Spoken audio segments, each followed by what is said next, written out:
Politics aside, when we think of presidents, we think of a statesman, someone of intelligence, full of dignified resolve. We don't often think of athletes in the same light, even though many of our presidents have been talented athletes. This is what you don't know about presidential athletes.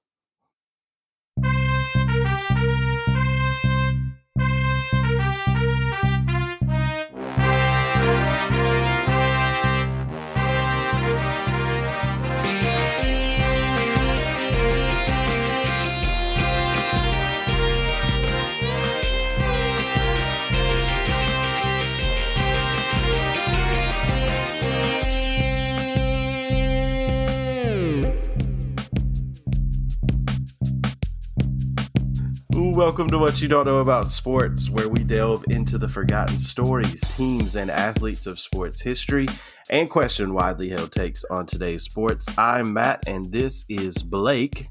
Hello, Governor. And today, in celebration of President's Day, which is around our release time for this one, we wanted to talk about a subject that doesn't come up often, if at all, but perhaps listening to this episode will win you a game of Jeopardy one day, or maybe just some trivia somewhere. Who knows? You win a gift card at a good restaurant. It's worth it. Hey, winning a game of trivia at a local establishment is a very good investment. It'll get you lots of stuff. Blake, what do you know about athletic presidents there? So here's the thing. I don't know as much as I should about presidents in general. So, and I don't know exactly what you're going to talk about for everyone out there. So it's more of like a, let's see what he knows kind of deal. We're going to try that. But here's the thing is we pretty much everyone at least tried a sport at some point in their lives, right? Like Little League, not like legit Little League, like playing in Omaha Little League baseball, but like 5 and 6-year-olds playing t-ball or herd ball, playing soccer when you're little. Pretty much everyone played some sort of sport at some point in their lives. But what's going to be interesting to find out is which presidents are known for playing which sports, which ones they played the most, which ones they played the longest, which ones they were better at than others. Yeah. So Well, I guess we'll see what my knowledge holds, right? Yeah. It will be fun. One thing that comes up frequently, especially in looking at this with modern presidents, is a lot of them played golf from the most recent president back through into even the 40s and 50s. We see a lot of presidents who played golf, but they just played golf. And so we're not putting any of those guys in here because they're just like us. They go out and play golf on the weekends. They probably didn't play very well, minus a few that did. But none of them were winning tournaments. None of them were out there on the amateur tour tearing it up. We also had a lot of guys out there who played sports, and I'm putting that in air quotes for all the people at home. No knock on the Professional Bowling Association, but Richard Nixon installing a bowling alley in the White House does not put him in our discussion today. Well, that's a pretty important thing, though. Like, you establish a precedent like that as a president in the White House for a particular sport. Like that is significant, and it's interesting. Like, why was he? Was he just a really good bowler? Did he just really like bowling like other presidents like golf? Or yes, yeah, that was his outlet. So he was just a prolific in the amount of bowling that he did. But yeah, it was his. So if you needed to find him, he was in the basement bowling. Yeah. Bowling. Yeah. Yeah. But hey, bowling. I've been bowling. Bowling's fun. Oh, it's fun. It's fun. It's not a thing I would put in my home, but if you're the president, maybe, you can go off. You know what I'm saying? Go off, yeah. There also obviously are a few presidents that exist and predate the modern notion of sport, right? Washington and Adams and Jefferson and Madison and Monroe probably did things that were sporting, but not what we would consider sport, right? They weren't out jogging. They weren't playing baseball, certainly weren't playing basketball or football. So they would have been doing less modern things that are still modern. They would have been boxing, maybe, some wrestling type stuff. And then like hunting and, I don't know, croquet, polo. Who knows what they would be doing for fun. Yeah, we know a few of the early individuals were known for their dueling abilities. So if firearm sports counted, then that might have counted. Of course, war isn't sport, but I digress. But it can be turned into one, Sure. depending on your mentality.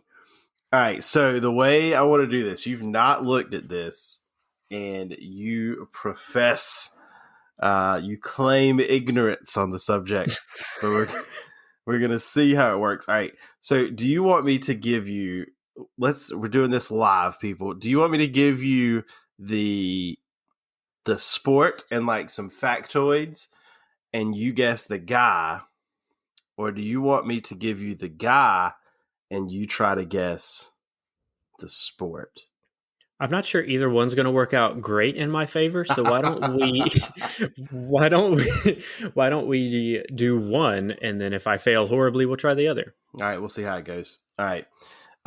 These are in no particular order other than our last three. They are going to be specific individuals. The rest are just, they're not by time, they're not by most important or anything like that. All right. Our first individual was a champion wrestler. This is a pop culture reference too. Pop culture reference. Champion wrestler. A wrestler. Do I get to ask clarifying questions? Sure. Where was he a champion wrestler? In his home state of Illinois. Like collegiate wrestler? No. So didn't go that far. Nope. I don't know who would be from Illinois. I have no idea. What if I said 16th president? That's Lincoln. That's Lincoln. Yeah, there you go. Abraham Lincoln is our first guy. And for some people, he's the first one that comes to mind. Anybody that remembers, there was a Geico ad about Abraham Lincoln being a wrestler. Yeah. Oh, yes, I remember now. It's easy to think that this is like an urban legend that Abraham Lincoln is like a wrestler, like, because that doesn't fit the stereotype, but it's true. It's not legend, it's real. There was an Abraham Lincoln commercial that I'm thinking of. It was a Geico commercial or something. But he says, "Is Abe Lincoln honest?" And like a female walks out in a dress, and she's like, "Does this make me look big or fat or whatever? Bad? What? I don't remember what it was." And he just kind of looks at her without responding because he can't lie. And then she storms out of the room. Yeah, that's what I was thinking of when you said commercial. Yeah, there was another one. There was another one where he was wrestling. It was something having to do with wrestling. Anyway, Lincoln fit the bill for a wrestler. He did wrestle in his home county in Illinois. He became the county champion in Illinois. According to Carl Sandburg's biography of Abraham Lincoln, Lincoln once challenged an entire crowd of onlookers after a match, and he said, "I'm the big buck of this lick. If any of you want to try it, come on and wet your horns." Nobody took him up on this. That's a quote, real quote. I'm the big buck of this lick. If any of you want to try it, come on and wet your horns. I'm imagining like the Fighting Irish stance with the fists up. Like that's how I'm imagining Abe Lincoln fighting. But clearly, he was probably better than that. Right. Apparently, he was the epitome of country strong too. So we imagine him as this like tall, long, lanky dude, but allegedly he could carry 600 pounds. Now, I don't know if that's dragging 600 or I don't know if that's like curling 600 or what he was doing, but he was able to manually move 600 pounds of stuff. He at grew up on a once. farm? Yes. That would would make sense then, I guess. Yeah. Just farm strong. Right. Allegedly, and this is allegedly because we've talked about how hard it is to find records on this stuff from that time period and even later.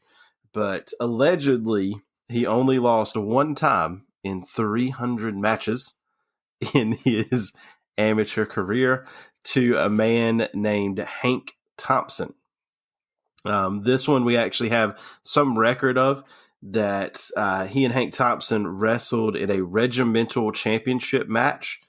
They were both serving in the Illinois Volunteers but during the Black Hawk Indian Uprising of 1832. And so this was for a regimental championship. So they were in the same group. They were just, blowing off some steam, morale, that kind of thing. And Hank Thompson beat him in a match. The only defeat that is on any record. So dang, that'd be pretty tough too. Yeah. Like you think about like modern day MMA, and height and reach is always an advantage, and that would be the same for wrestling. So imagine wrestling a dude that's 6'6". I mean, of course, back then they might not have had such strict weight classes. I'm actually not sure, but he probably would just take on anybody just because of how tall he was. Yeah, but that's impressive. 299-1 allegedly. Abraham Lincoln, our first. That's GOAT status. One here, yeah, that is GOAT status. Starting us off on a high note there. I get it because he's tall. He's tall. High note. Oh, that was a good one. Lincoln was a wrestler, and of course, he wrestled his way through the Civil War. So there's our. Is that a pun? Does that count as a pun? I don't think so.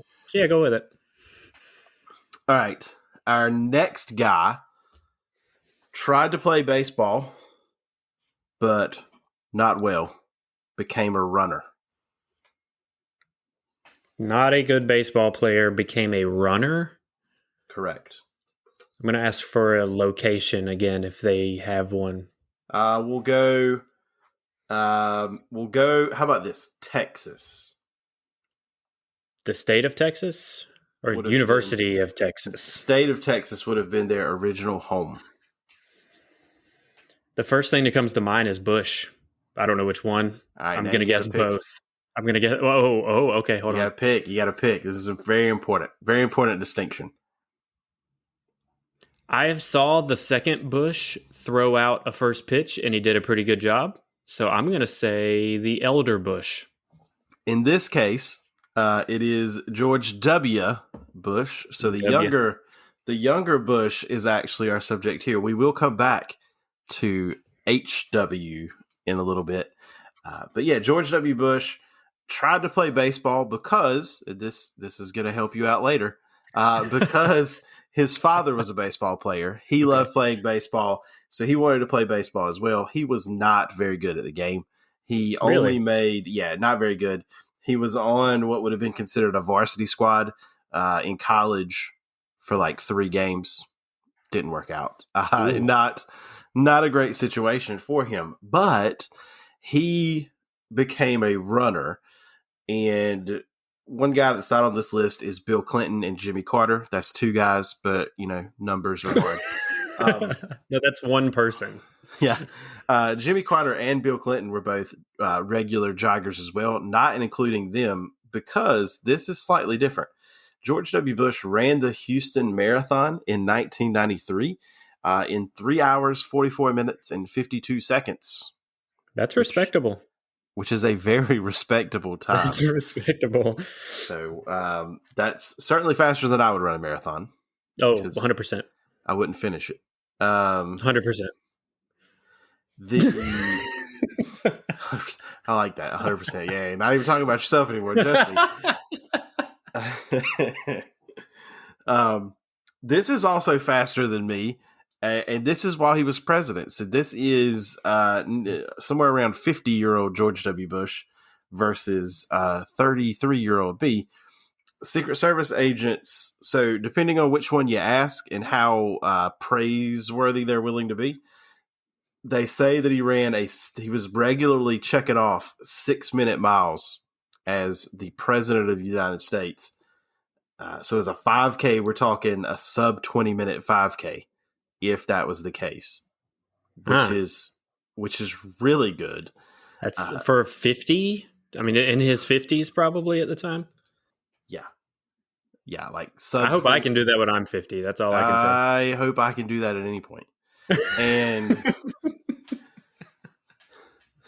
like I'm out here doing this couch to 5K program and struggling to get to like an 8-minute mile or like a sub 9 at any point, and he's checking off 6s. Some other agents claim it was closer to 7 minutes, but still, that's a 7-minute mile. Yeah, that's still solid. Like, so I can't imagine that. So clearly he missed what he thought was his calling, but fell into something that he was much better at. And of course, baseball stuck with him. He was the owner of the Texas Rangers for a little while before he started his political aspirations. So that also where it came in. And he was always great about throwing out first pitches, and then the first pitch after 9/11, which from the rubber, dead strike, that's the one, bulletproof vest on. That's also impressive. So that's the one I was thinking. I was like, if he could do that under that pressure, he had to play baseball at some point. But I guess do you know what position he played? Was he a pitcher at any point? He was not a pitcher. He was trying to follow in. Well, I can't tell you. We gotta hold on. Pause for a moment, please. We'll get there. Let's see. Who do we want to do next? Let's go. All right, this one's steeped in controversy, and it's ironic. No politics, just it's ironic who the controversy goes with. This is going to be our easiest one. All right, are you ready? I hope so. The sport is basketball. My first thought of basketball would be Obama. Okay, yeah. So okay. It is Obama who's on the list now. He's on the list because it's ironic, right? So the whole time he's president, he's steeped in controversy, manufactured mostly about like whether he was born in the United States and where's the birth certificate. Nah, that's not the real birth certificate. That's forged. This is the real birth certificate, but it also says he was born in the United States, right? So all that was going around, and it's funny. It's just coincidental, ironic. He was a high school state champion in Hawaii. In his high school. He was not a starter on that squad. Oh. The story goes that he then went to Occidental College, where he was the leading scorer on the team before he transferred to Chicago, I believe, to begin his studies that would turn into law. Sure. This is all apocryphal, which is to say that there's no record of it that exists, official record. Some people point out that they think he was on the JV team at Occidental College, where he would have led them in scoring. Mm-hmm. Others are emphatic in saying that he was the actual leader of the team in scoring. Don't know. So I found it ironic and interesting that like this is part of the story. But we do know he's famous for playing pickup games at the White House. He had former Duke player Reggie Love was one of his bodyguard Secret Service agents. I don't think he was a Secret Service agent. I think he was just a personal assistant to Obama. So on the staff somewhere, I think. Yeah. Yeah. And then the Secretary of Education was Orrin Duncan, and he was Duncan. He can play. Well, anybody with the last name Duncan. Yeah, see? But he really could. He was Harvard's actual team captain while he was in school. So the two of them would play in these pickup games with Obama. Of course, that doesn't make him the best player on the floor by any stretch. The best quote I could find, and it's one of those quotes that you say because you have to say something nice. The best quote I found was somebody described his game and said, he'll make a jump shot if you leave him open. It's like, wow. Crickets. It's like, wow, that's the most. That's the most "I don't want to get fired" comment I've probably ever heard. No, yeah, that's like a passive aggressive compliment somehow. Backhanded, yeah. Backhanded something. Yeah, whatever that would be. He can't do anything else, but if you leave him open, he'll nail it. Sometimes, just sometimes, though. But just sometimes. So yes. So he's included here because maybe he was a college star, or maybe he wasn't, and so there's that. All right. Let's go. We're gonna do. This is a good one. This president was a boxer.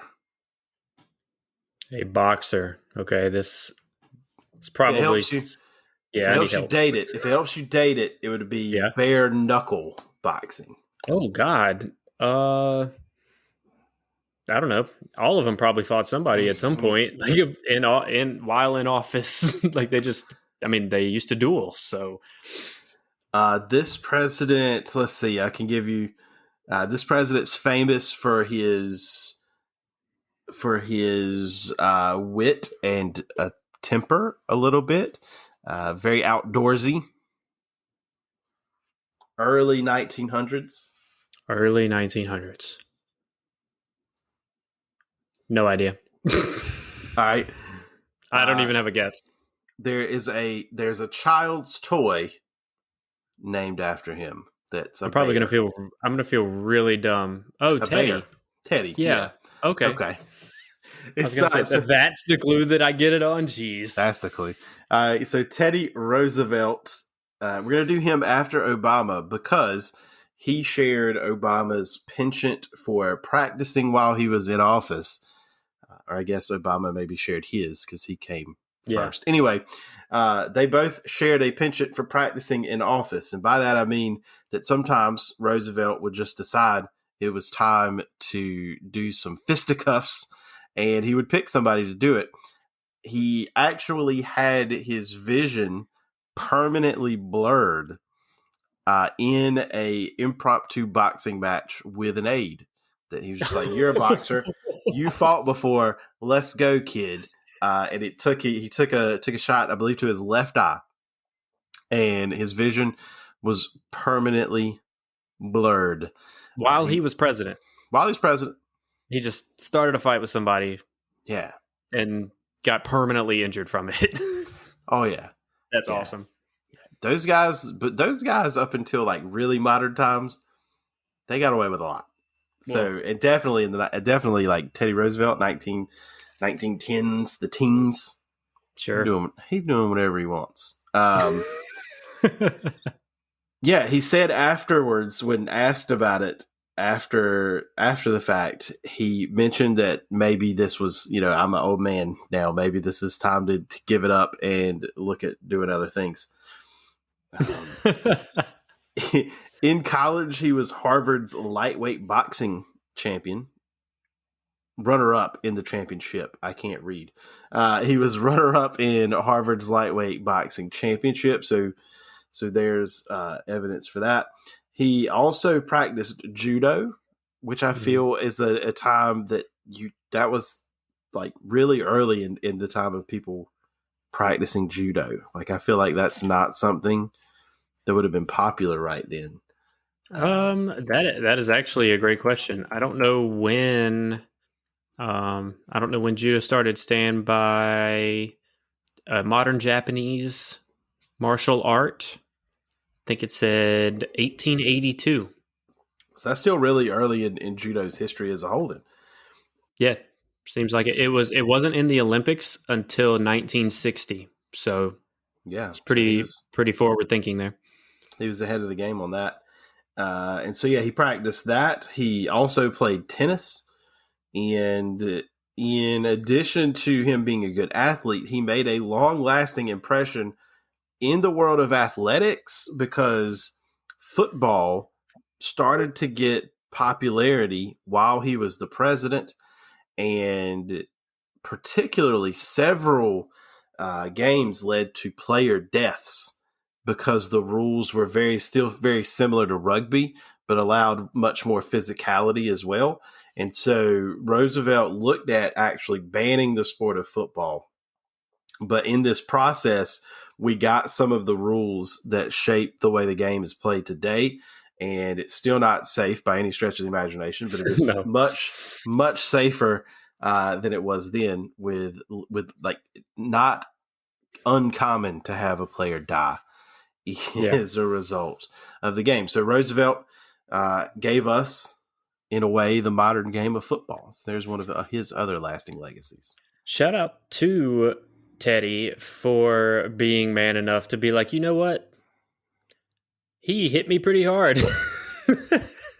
Most people, like, it's like the fishing tales. Like, if you ever do get knocked out, you're not going to talk about it.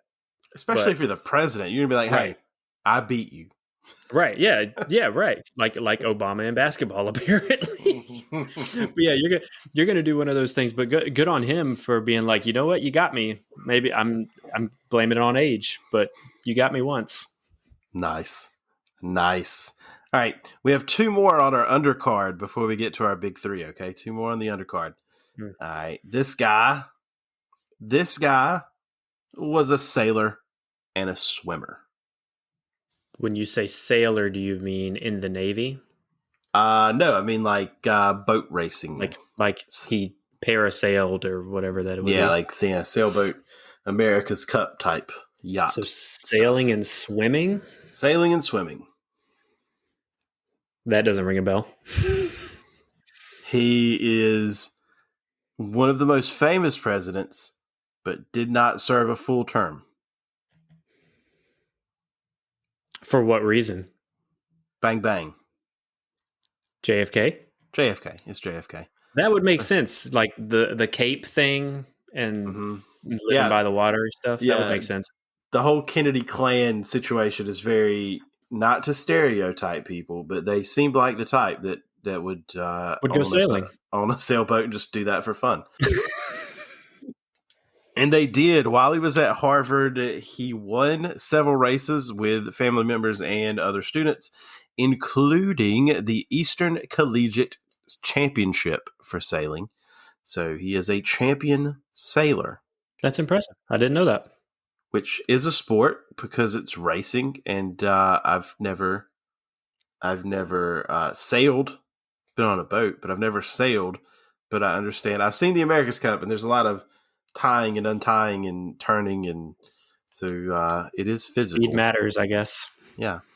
So there you go. Not a lot on him. He also was an accomplished swimmer, which doesn't get talked about a whole lot because as he grew up, by the time he was president, in fact, he was tore up. Like his back was all kinds of messed up, and he had some other physical ailments, so he wasn't swimming a whole lot, although swimming was a thing that wasn't so bad to do in his condition. But he also played golf while he was that hurt too. So, which he was a president in the 60s, so I'm sure he did play golf. But to be hurt and play golf is something else too. So he had to have good athleticism just to accomplish that. Yeah. So there's that. Interesting. All right. Here's one more. Here's our last undercard president. All right. This one. So maybe you can get it from this. This one played football and swam, but also played athletes in the movies. Oh, an actor. Yeah. Oh. Who have we already talked about? Wasn't Reagan an actor? Reagan was an actor. Oh, that's the answer though, right? It's Ronald Reagan. Yeah, that's the answer. Is there more than one president who was an actor? I don't think so. I think just the one. Ronald Reagan is maybe most known athletically as playing athletes in movies. Mm-hmm. Most famously, he played the character George Gipp, which gets the famous "Win one for the Gipper" speech. So he's the character that's being talked about. That movie is Newt Rockney All-American. And that's one of his more famous roles as he was coming up in the political scene. People knew him from that. He played football in real life. He also swam to the point.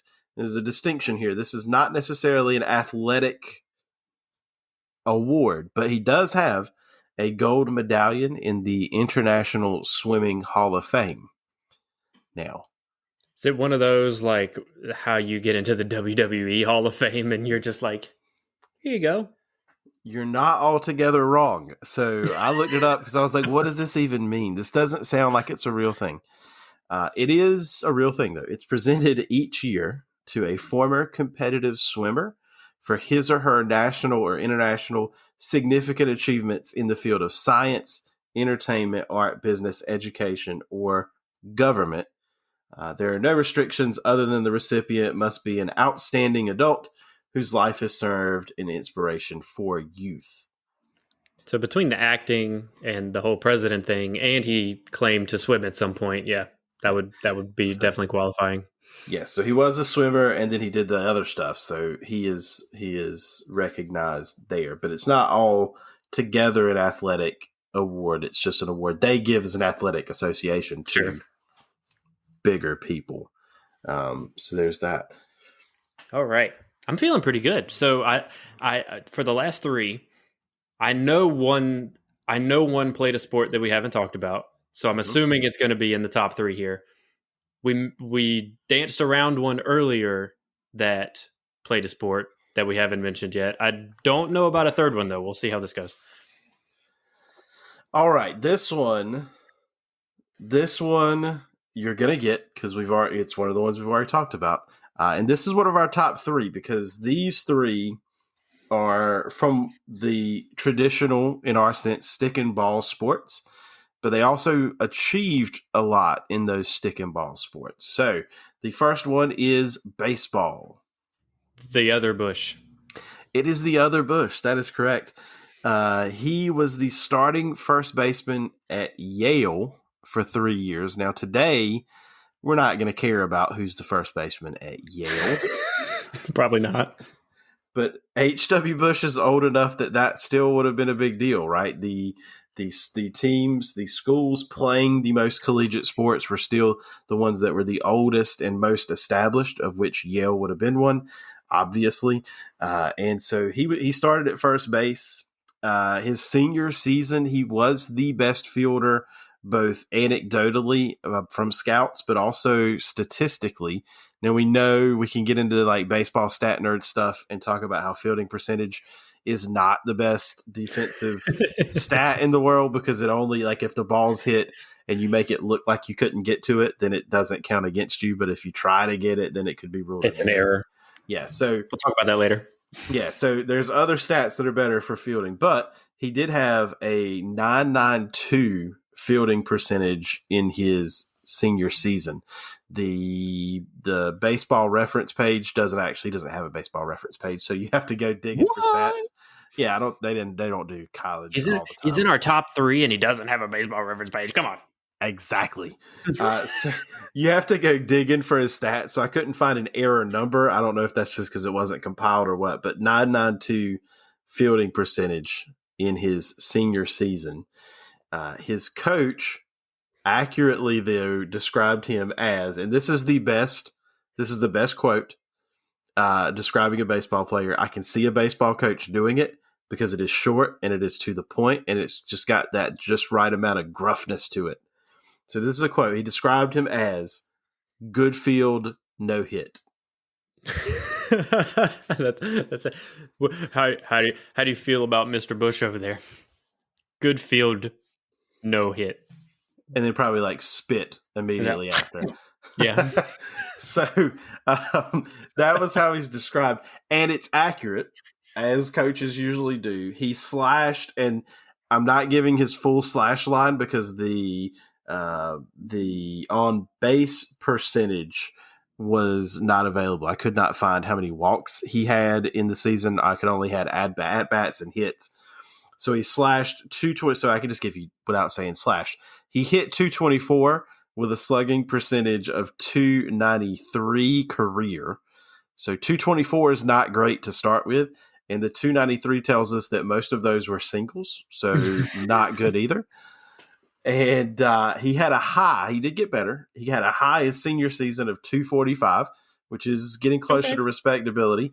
And then 373 slugging. So he added in He added in a few more doubles and a couple of homers. He had a couple of dingers in his senior season. So there you go. So I don't have the walks, so I don't have an on-base percentage for you.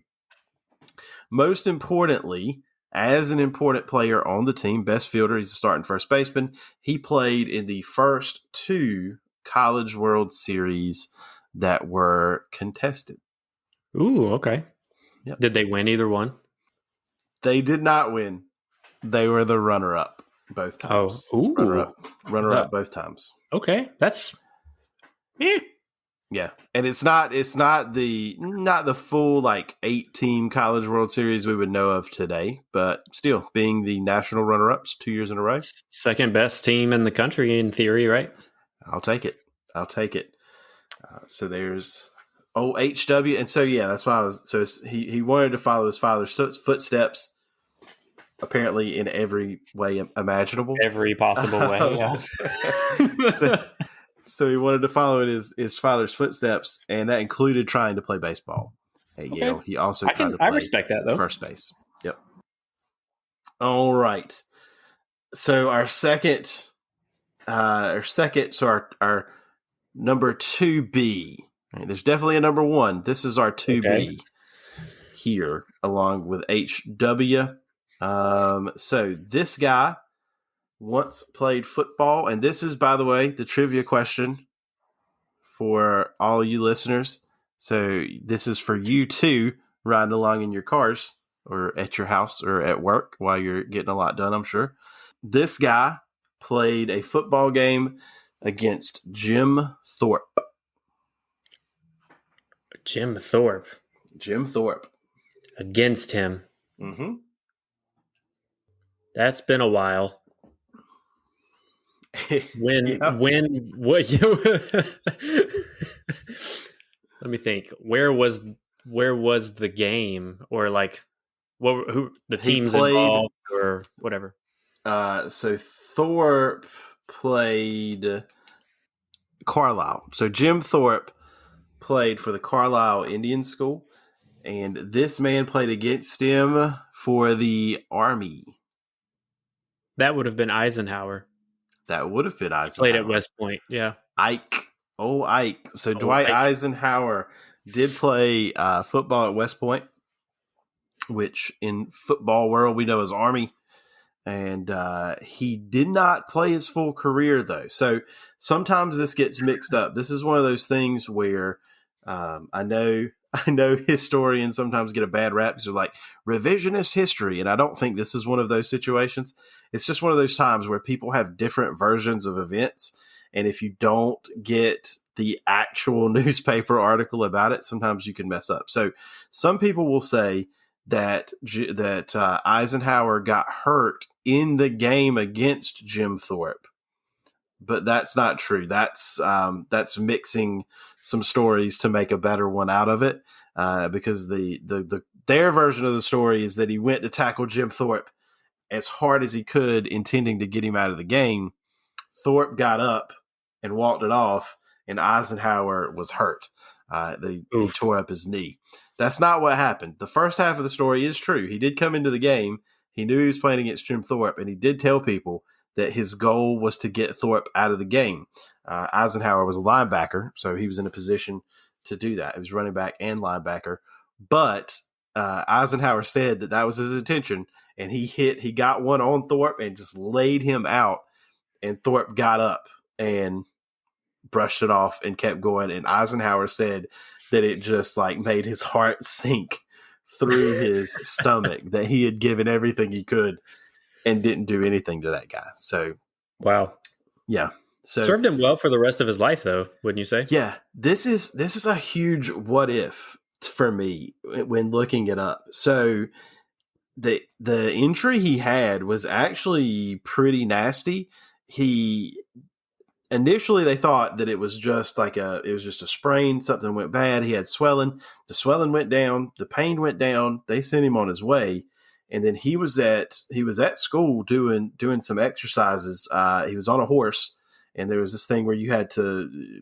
I don't get the whole idea because it's like horse riding stuff, but the horse would go under an obstacle, and you had to vault over and then land back on the horse.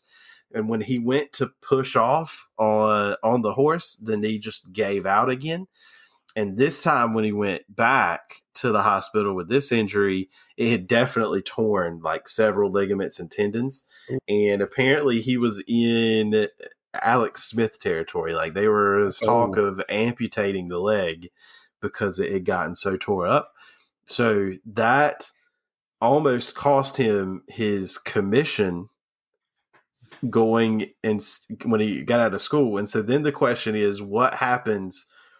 What happens in World War II, right? If Eisenhower is not involved at all? Like, what's the result? Like, that's a huge what if for scary. me. I don't want to think about that. That's kind of scary. It's just one of those things. It's impressive though that we're that close to somebody that important in history, having a completely different path. History altering stuff for a lot of people. For sure. And yeah, not just sports. Like that's real life stuff. Yeah. Eisenhower also apparently was a good enough athlete that allegedly he played semi-pro baseball under a pseudonym. So he went and he didn't put down Dwight Eisenhower. He put down something else and played some semi-pro baseball at the time. And obviously he coached football during World War II at several of the bases that he was at. So there you go. Dwight Eisenhower, number 2B. So any of our horse equestrian would be the word. Yeah. Any of our horse people who might listen to this and know what that's called, I would actually love to know what it's called. Of course, without Googling it, because that's what y'all are for. I'm just kidding. But no, really, if someone out there knows what that's called, I would love to know about it or see it, because that just sounds crazy. I've never seen that before. People jumping off of, I mean, you see the equestrian riders jumping over barricades and such, but leaving your horse while you're doing it just doesn't sound right. That's it. I couldn't quite figure out the practical purpose of it either, but that's how the exercise was described is it was just general equestrian stuff, and the horse had to go under the obstacle and you had to flip over it and then land back on the horse. That seems like maybe it's a real thing, but it also seems like one of those situations where you were goofing around and you tried to make it sound like you were doing it for a reason. Not sure which one it is, but there we go. All right, let's get to the top of the list. This is, to me, and to my knowledge, our most accomplished athlete that became president. So this is, how much do you want? This guy's a football player. See, I feel like this one being the most accomplished president, I'm not going to know, because Eisenhower was the football player that I knew. Eisenhower's the one. About. Eisenhower's the one you thought. So I'm not so sure about this one. Where was this? Michigan. All right, I don't know why. I have a name just came up in my head, and if it sounds really dumb, I apologize, but I'm just going to say it. All right, are you ready? I'm ready. Truman. No, it's not Truman. I don't know why. I don't know why Truman came into my head when I thought of Michigan. It's not Truman. So this is the one. This is the one that's going to help you win Jeopardy. Are you ready? Mm-hmm. Gerald Ford. Really? Gerald Ford. No idea. Gerald Ford played center for the University of Michigan. He did what? He played center. Now remember that this is the 1930s, so the center is still a bigger dude, but it's like 1930s big.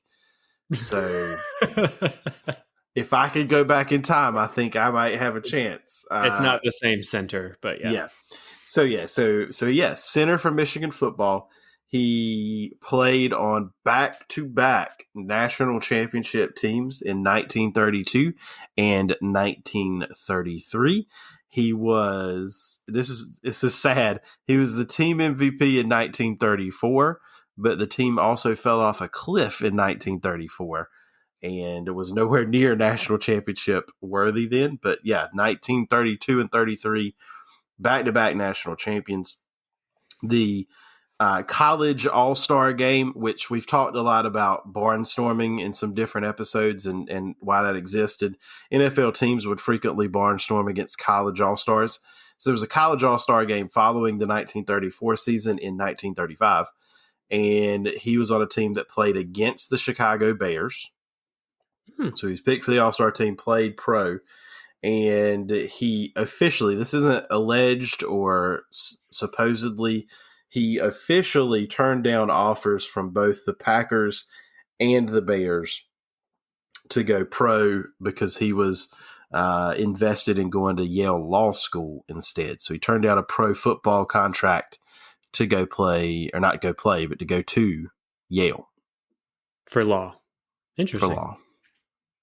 So, and he's the one that comes up every once in a while in a Jeopardy clue or some trivia and stuff about being a national champion before he was president, and it's Gerald Ford.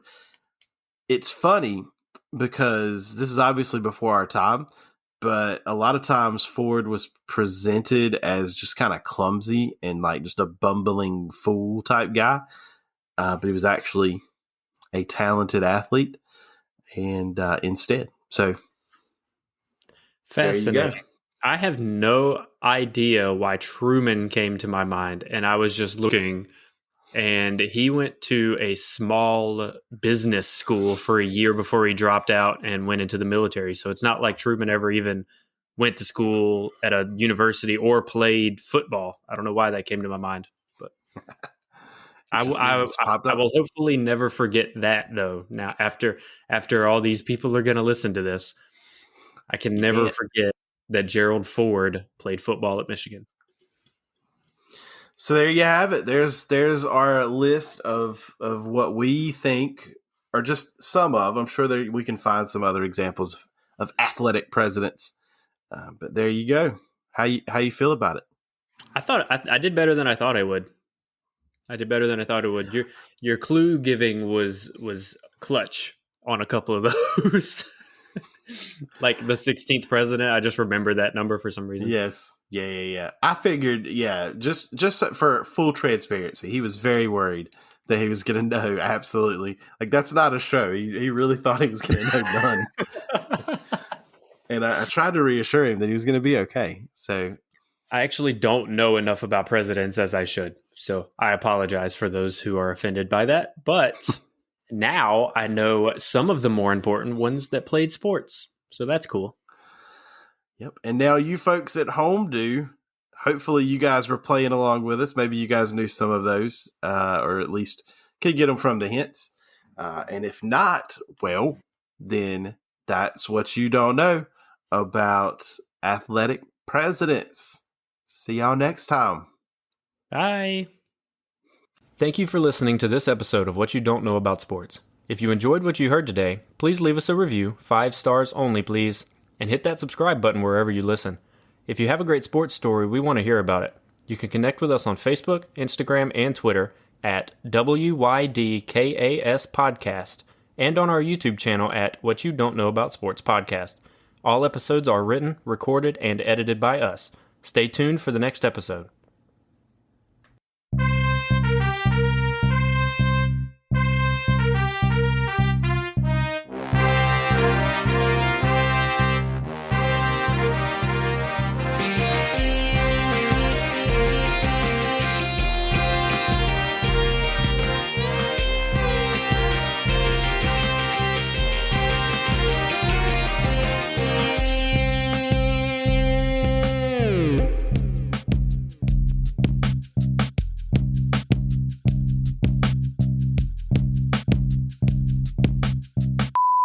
Yeah, every once in a while they release like this is pure sugar, like Mountain Dew or Pepsi. And it's like, yeah, all that. Yeah, they bring back like the 1950s Pepsi, and it's like about to kill you. Yes. Well, if you can't drink a soda and die, what's even the point? Oh.